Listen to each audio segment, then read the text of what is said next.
And welcome back to the 2017 DeLand Sport Aviation Showcase and the showcase stage here in the main exhibit hall. I'm Dave Shallebetter. Most of you know me as the host and chairman of Sun and Fun Radio, but here at DeLand, I'm the co-host of the showcase stage with my good friend Mike Daniels sitting out there in the audience running the camera. You've actually seen, if you've been watching our Facebook Live shots, Mike's done some interviews for us too. I like when Mike does the interviews because I don't have to be up here. Mike likes doing the camera work because he can sit in the back. But we are here at the 2017 DeLand Sport Aviation Showcase at the beautiful DeLand Airport. And I tell you what, folks, as I promised a couple minutes ago, we're going to talk about something that is almost identical to everybody's favorite little yellow airplane with a lightning stripe down the side. We're going to be speaking with our friends with SWT Aviation. But in the meantime, I want to let you know we're doing a raffle. In fact, we're doing our first drawing at the end of this presentation. So if you haven't already signed up, everybody is eligible. Anybody can sign up to win one of our prizes. Not 100% positive what we're giving. Yeah, Mike, you can sign up too. I was the very first one to sign up. So you can sign up, Mike. Elizabeth can sign up. Our social media guru over there in the corner, Miss Elizabeth Daniels. Hi, Elizabeth. Elizabeth is running all of the social media here for the DeLand Sport Aviation Showcase. I see Jana Phillip sneaking out the door. She saw me with a mic in my hand and said, oh, I'm gonna run away. Blue and white shirt from Swift Fuels. Look out, those guys are all over the place. We had a great talk with Swift Fuels the other day. Hopefully we're gonna have them back up here again and talk to them some more. But without further ado, I am going to bring Mr. Chip with SWT Aviation up on stage. Come on up, Chip. Come up and talk to me. You guys are the exclusive dealer for CubCrafters. Welcome to the showcase. Thank you very much. We're very happy to be here. We've got a couple of nice airplanes out there for people to look at. It's been a great show. Well, that's a good opener. Where you say out there, what's your exhibit space here at the showcase? Number 81. Out the door, you'll walk into it. All right, so you go straight out the door of the exhibit hall here, and you can see the beautiful CubCrafter Cubs. Now, it's my understanding that Piper kind of locked down the name Cub with an iron fist, but yet now here there's CubCrafter. How does that start with? What specifically is the CubCrafter? Is that one model or what? Tell us about CubCrafters. We'll get to the name later on. CubCrafters is an airplane manufacturer based in Yakima, Washington, and was founded in 1980 by Jim Richmond, who owned a household installation business, and decided he wanted to build airplanes. So he took off to Alaska, because in Alaska there's more wrecked Super Cubs than anywhere on the face of the planet. He bought a wrecked Super Cub, was going to take it back to Yakima, Washington and build it, and he sold it before he ever got back. Sold it off the trailer. Turned around and went back to Alaska, bought another wreck. Sold this one when he got back to Yakima, and the guy hired him to rebuild it. Finished that one, went back to Alaska, bought two more, and the rest is history. The company spent the first 20 years in business rebuilding Super Cubs and fighting with Piper about the name Cub. Now so the name CubCrafter comes from they're taking Cubs and rebuilding wrecked Cubs, putting them back into airworthy condition. And the name has been around. CubCrafters has been around for quite a long time, and I know they have a heck of a reputation. Real good name in the company. Now, is CubCrafters still strictly refurbing wrecks, or are they building a new airplane now? Oh no, in about 1996 or 97, CubCrafters started building our own airplane. In Jim Richmond, our founder's words, he was building the Super Cub the way the Super Cub should have been built in the first place. We own 52 STCs for things that owners can do to a Super Cub. Everything from long-range fuel tanks to different wings, different flaps, different baggage, all kinds of instrument panels. There's 52 of them, and in our first endeavor in building airplanes, we were building a Super Cub to the Piper PA-18-150 type certificate. So we were actually building a Piper Super Cub. But I'm sure that Piper didn't like that. You're building their airplane. How did that go over? Piper wasn't happy at all. Piper was very unhappy and threatened to bring the lawyers out until the FAA told Piper, y'all don't build an airplane like this anymore. You don't have any control over what somebody else does under an innocuous program that the FAA used to have called the Spares and Surplus program. And under Spares and Surplus, a manufacturer, you Dave, could go out and decide you want to build some airplane that hasn't been built for the last 10 years, and you can build it to their type certificate.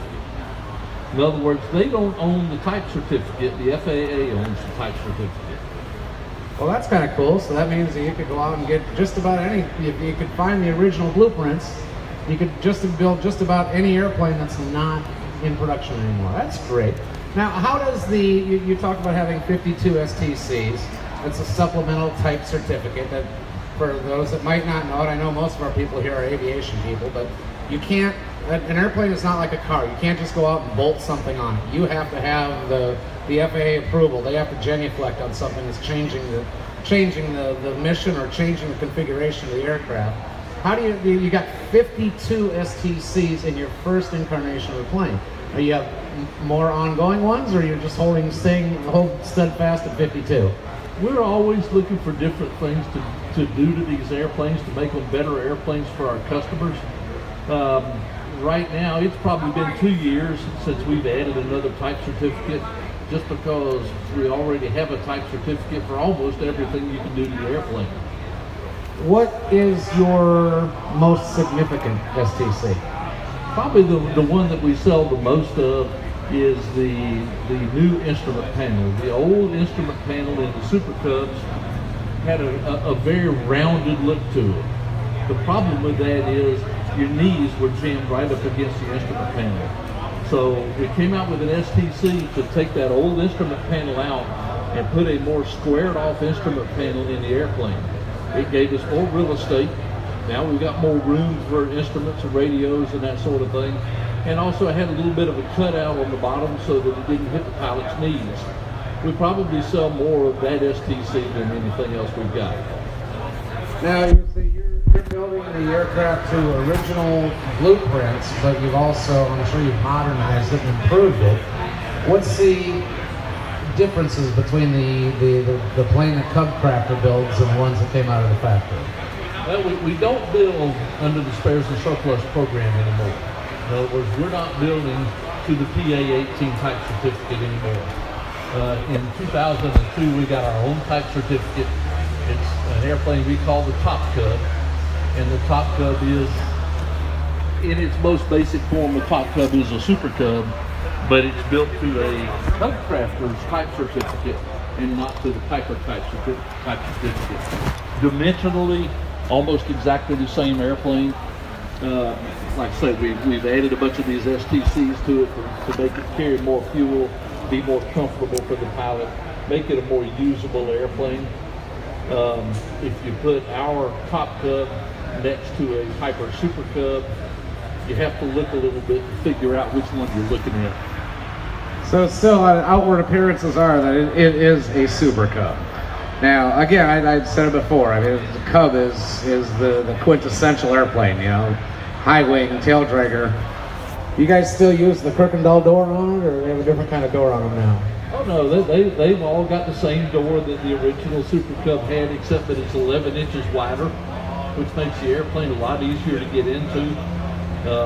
All of our airplanes that we build now have 5 inches more shoulder room, 7 inches more leg room, and 9 inches more headroom than the original Super Cub. So it's easier to get in and out of. Big guys like me don't have any trouble flying it. It's just a very enjoyable airplane. All right, now what, I should know this, but I don't. When Cubs were first out, what were they selling for out of the factory? Anybody, rough idea, rough number, or $8,000? $800 for a Cub when they were back there, when they were first coming out of the factory. Now, obviously, you know, with inflation and everything else, that $800 ain't gonna be. But if I wanted to buy a basic CubCrafter Cub, what would that set me back to just buy a basic, the starting price? If you buy one of our Top Cubs, which is the Super Cub look-alike, it's a $175,000 airplane. And is that's entry level, entry price, or nicely equipped? That's entry price. And then, so we're going to step it up a little bit, and we're going to go for a nicely equipped aircraft. What am I going to pay for one nicely equipped? I have one of our brand new CubCrafters X Cubs sitting in the booth out there. That's a $360,000 airplane. Wow, that would be nicely equipped. So tell us some more about your Super Cub or your CubCrafters Cub there. Or maybe a little bit more about our company background. Yeah, CubCrafters is very proud of our history, and as you can see up here, we've added facilities. We just last year have added 3 more buildings to build. One's a welding shop, one's a carbon fiber shop. We've become noted in the aviation industry for our use of carbon fiber in the airplanes.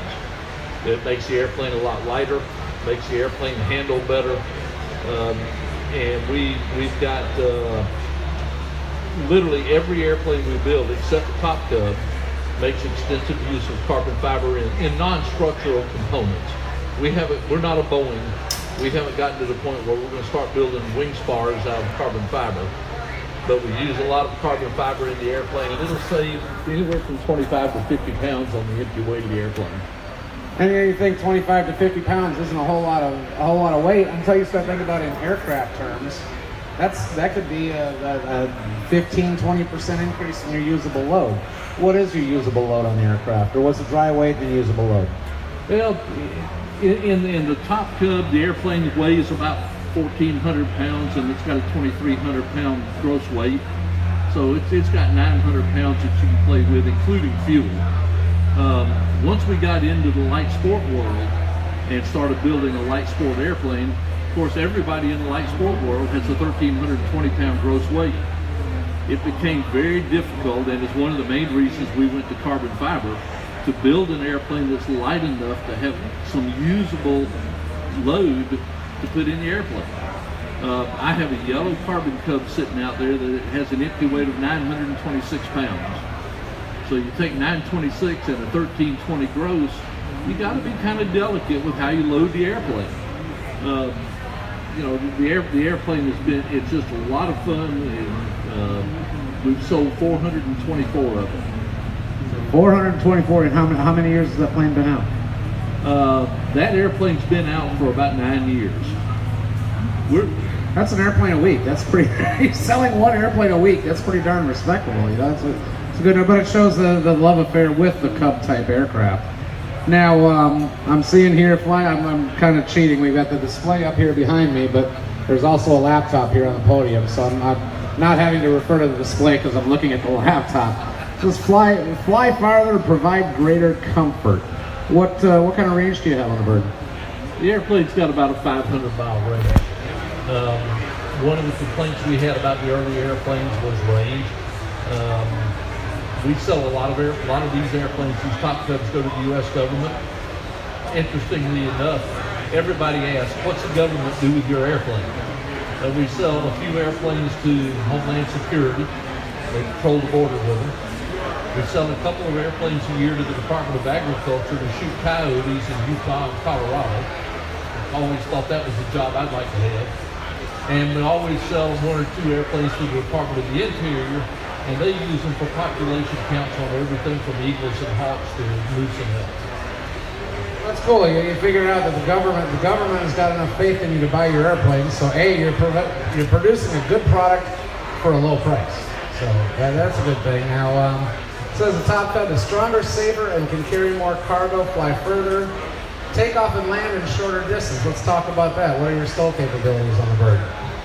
We don't like to brag about what the Top Cub can do in takeoff and landing because it's still basically a Super Cub.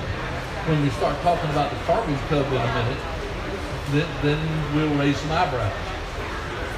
All right, now like I said, you have the Top Cub, and now you have to bring up here. We got the Sport Cub, and this is a light sport categorized. Or this is a light sport aircraft? Yep. In 2005, when the FAA came out with the Sport Pilot license and the Sport Pilot program, Jim Richmond, who owns CubCrafters, said we can do that.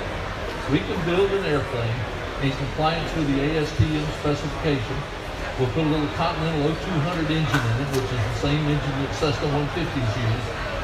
We'll be able to get off the ground quick. We'll be able to land in short places. And guys that want to fly under the light sport rules can have an airplane to go out and play with and just really enjoy, get back to the fun of flying. Surprisingly, the vast majority of the people that we sold this airplane to, we built about 90 of these before we quit building them. The vast majority of them went to doctors and lawyers who were getting out of their Cirruses and Bonanzas and wanted to get back into the fun of flying. Well, that's the cool thing about the Sport Pilot certificate is it allows you to stay in, and when you don't want to be flying those, you can get a Sport Pilot license and fly. Is your Luscombe Sport Pilot? Technically, it's considered a light sport, yeah. We've got a Luscombe pilot, Luscombe owner and pilot in the field. Chad, Facebook friend Chad Stillings. Good to see you, brother. Glad you stopped by. A quick shout out to you and your work with the Naval Museum here, right? Right, yeah. Got a Naval Museum here on the field. They have a short display out there on the field. You get a chance to stop by and check that out. I understand you got a PT boat. You can walk in through a PT boat back there. You got another bird sitting in front of the museum. Great little museum if you want to stop by. They're sit on the other side of the field, but they do have a small display out here. So getting back to it, the LSA version of it. Now we've got Carbon Cub SS, the best-selling LSA in America. Tell me about your Carbon Cub. Well, once we got about 90 of the Sport Cubs we were just talking about in the field, we kept getting requests from our customers, can we put more horsepower in? What can we do? And we originally thought that the Sport Cub was about all we could do under the light sport rules. We'll leave it to CubCrafters Engineering to come up with a way to put a 180 horse engine in a 900 pound airplane. This airplane has the same power to weight ratio as a P-51 Mustang. I could put any of you in this airplane by yourself, half tanks of gas, 1 notch of flat. The airplane will fly in 2 lengths of the fuselage, and it'll climb at 2,100 feet a minute, and it'll do all of this burning 6.5 gallons an hour of gasoline. You realize this thing gets better mileage than my truck. 6.5 gallons an hour of fuel. That's amazing. I mean, you're gonna go out, you're going to rent a 152. You're gonna burn 10 gallons an hour, no matter what you know. That's one of the cool things I always find fascinating with LSA is the little fuel burns. I was talking to somebody earlier.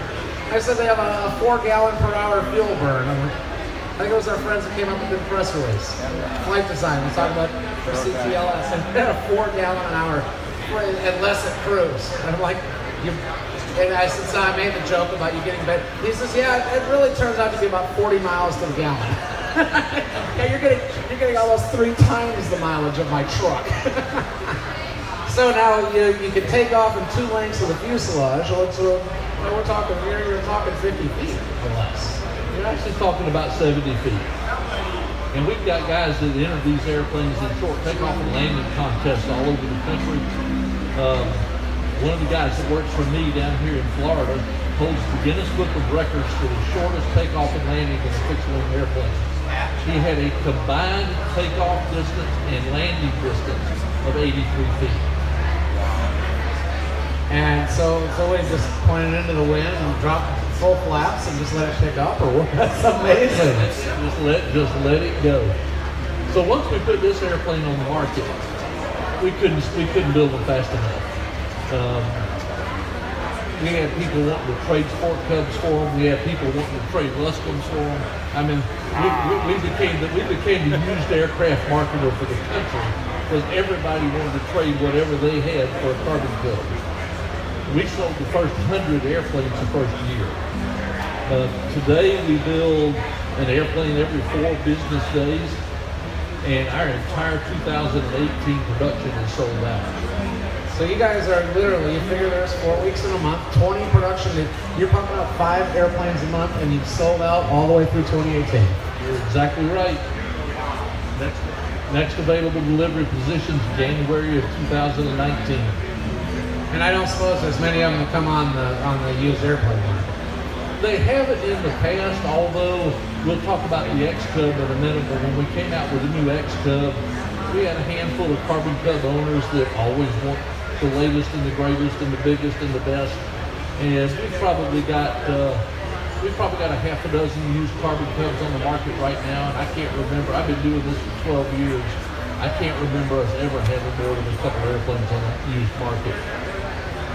So, what else do you want to talk about the carbon cover? Do we want to go ahead and jump into your newest? Is this the next one, the newest one, or do you still have a newer one after that? No, the EX. I've got several of them before we get there. So once we started coming out with the carbon cub, then we had customers coming to us saying, particularly builders that had built RVs or built other airplanes, says, "Do you build this airplane? You offer this airplane in a kit?" Well, at the time, we didn't offer the airplane in a kit, but the guys at the factory said, "Why not?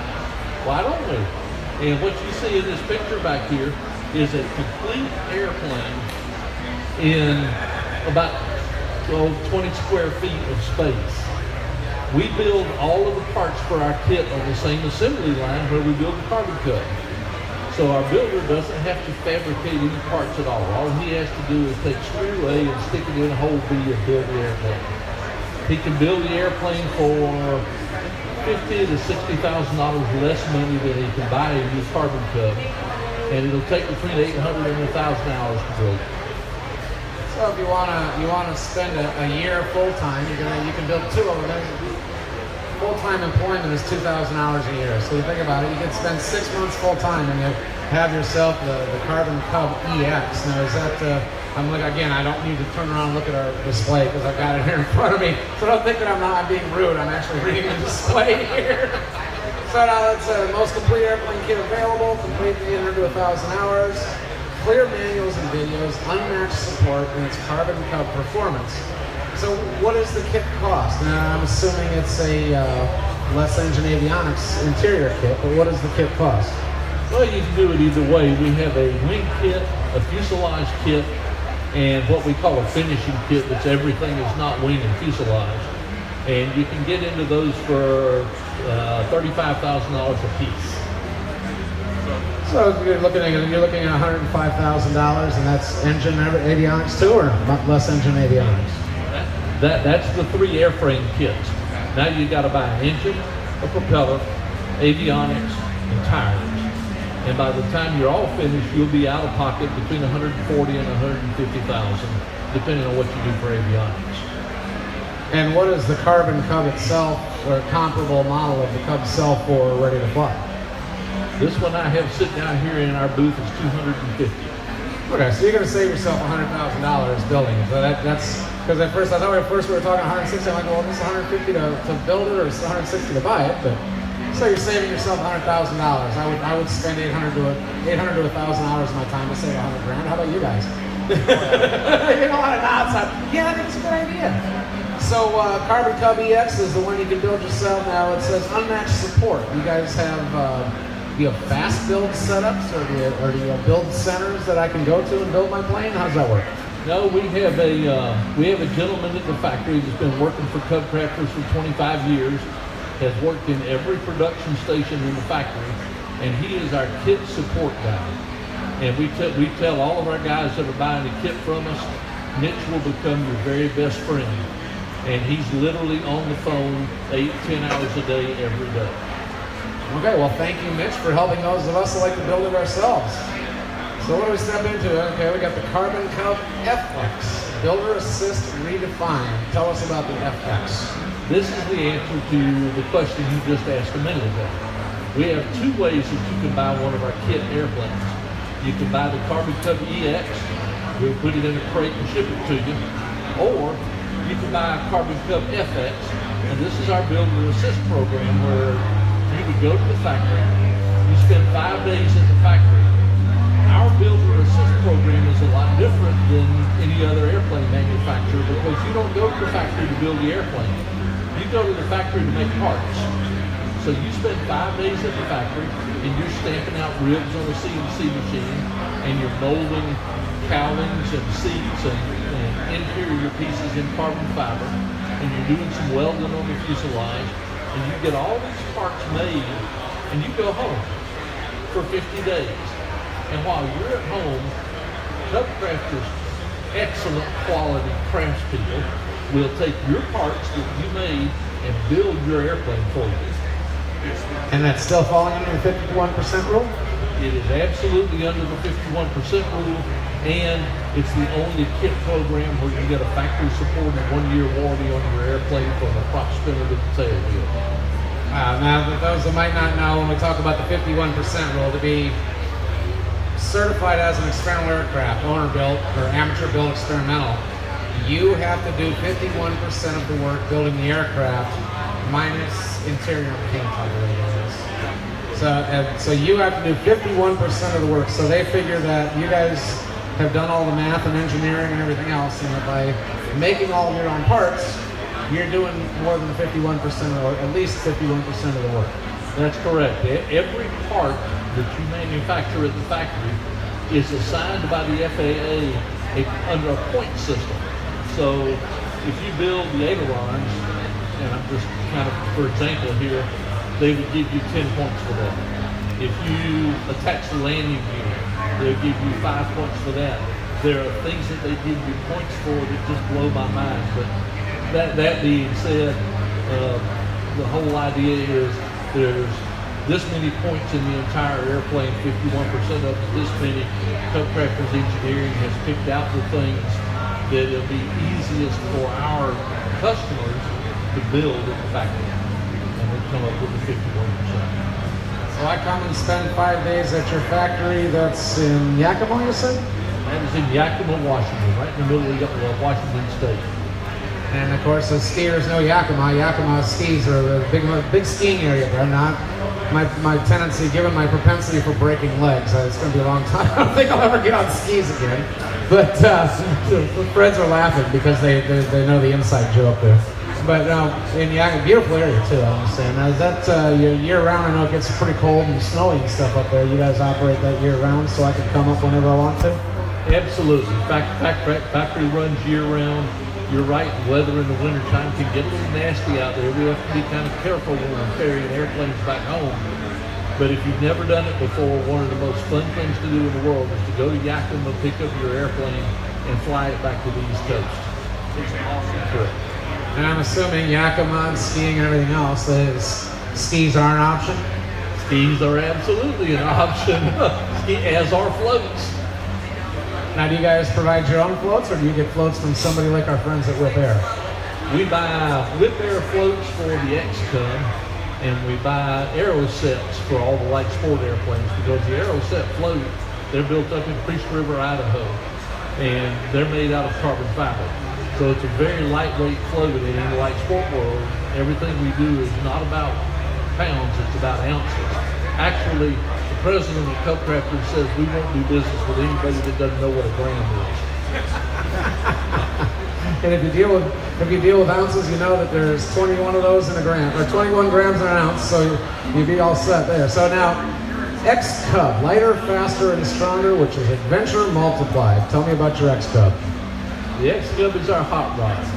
The X-Cub was in production for 6 years. We spent $5 million coming out with this airplane. It is a Part 23 certified airplane that was completely designed in-house. We didn't take a single order until the airplane was ready to be delivered. It's an organically produced airplane, which is almost unheard of in the aviation industry. Now, for those that might not know, give us an idea of what organically produced aircraft is. Organically produced means that we didn't go to any outside company, no bank, no finance company. We didn't borrow any money. We financed the production of this airplane off of the sale of mostly carbon credits. And now this is adventure multiplied. Tell me why this is adventure multiplied. This airplane is, if people look at it and they think they're looking at a Super Cub, but that's where it ends. This airplane has a 2,300-pound gross weight, a 1,200-pound empty weight, which means I can put a 250-pound pilot in it, a 250-pound passenger, 50 gallons of fuel, which is all we would carry, and still have room for 300 pounds of baggage. That would give you a chance for a whole lot of adventure. But wait, it gets better. This baby makes acres of coleslaw? Not quite. But the airplane has a top speed of 153 miles an hour. I brought this one down here from Atlanta the day before yesterday, cruising at 135 miles an hour, burning 9 gallons an hour. Wow. It's got an 800-mile range. It's just, it's the pilot's airplane. You can do anything you want to do with it. The guys that are in the tail dragger world and all of the aviation magazines are just drooling over this airplane. And usually when there's something that's that hot rod and that drooled over, what I want to come in again, base price is nicely equipped. Base price about $330, nicely equipped about $360. A whole lot of airplane. Whole lot of airplane. So now is this your top of the line here, or do we go from here? You got more models from here? No, this is the top of the line. We put this airplane on the market a year ago this past June, and we've sold 40 airplanes. And are you producing these same ones at the rate of 20 a month or whatever it was? No, because now the assembly line has to be split between the Carbon Cub and the X Cub. So we're building about 65 airplanes a year, and right now about 2/3 of them are X Cubs and about 1/3 of them are Carbon Cubs. A little over 1 airplane a week rolling off their assembly line. That's pretty impressive. That's pretty impressive. Oh, now we're getting to the fancy stuff. And now with a G3X and autopilot, a Cub with autopilot. Tell me about that. We came out with this originally for the Carbon Cub about 3, maybe 4 years ago, and people started buying the airplane like it was going out of style. This airplane's got, as you said, Garmin's G3X package. It's got a 2-axis autopilot. It's got ADSB in and out. It's got everything that you can put in an airplane in the instrument panel and literally fly wherever you want to fly. So the big problem we had with the X Cub being a Part 23 certified airplane is that when we first put that airplane on the market, the only available instrument package was a Garmin 796, which is a portable. So we stuck it front and center in the panel. We put a little round trig VHF radio, a little round trig transponder in it, and that was the instrument package. And we had guys, the first 20 airplanes were called Launch Edition airplanes, and they were all exactly the same. They all had the same paint job, they all had the same instrument panel. We sold those 20 airplanes in a month. But everybody that bought one said, when can I get a better instrument package? So we started negotiating with the FAA, and at Oshkosh here just a few months ago, we're able to announce the availability of a G3X experimental avionics package in a Part 23 certified airplane. So, a little inside information there is I kind of know how the FAA works. How did you get the FAA to allow you to put an experimental package in a certified aircraft? Well, we already had 4 years of experience putting the G3X in the Carbon Cub, and it didn't take much of a stretch to convince them that these airplanes that had the G3X package were safer airplanes than the airplanes that didn't have the G3X. And Garmin got into bed with us and helped us considerably with the FAA in making this whole thing fly. And right now, I think every single X Cub that we have on back order has got a G3X package in it. And then again, that's I mean, look at the picture here. That's just a sexy panel. What's that going to cost? What kind of an upgrade is that panel? Well, that's the $360,000 airplane. If you want to buy one with the Garmin 796 in it, then you're back at about $330,000. I think if I were going to drop that kind of coin on a bird, I'd want this panel. What about you guys? I got to be out there going, yep, me too. So what else do you have to share with us today? What do we got? You got build quality products. This seems to be your mottos here. We got build quality products, product development team bringing new products that customers desire, outstanding customer support, dealer team to ensure satisfied owners. Tell me about your dealer teams. I like that name. What's the deal with the dealer teams? One of the things that CubCrafters has always put an emphasis on, and as I said a minute ago, I've been doing this for about 12 years. When I came to work with CubCrafters, I was living in Atlanta, but I was born and raised in Florida, and I was actually shopping for a little tail wheel airplane, and quite frankly, had never even heard of CubCrafters. So they wanted to do two things. Number one, they wanted somebody out there spreading the word. that this little obscure company out in Yakima, Washington was building airplanes that people on the East Coast ought to be buying. And the second thing they wanted to do was to build a community for our owners. One of the problems in selling a fun airplane like this is the guy goes out and drops a bunch of money and he has his airplane and he looks around and he says, okay, now what do we do with it?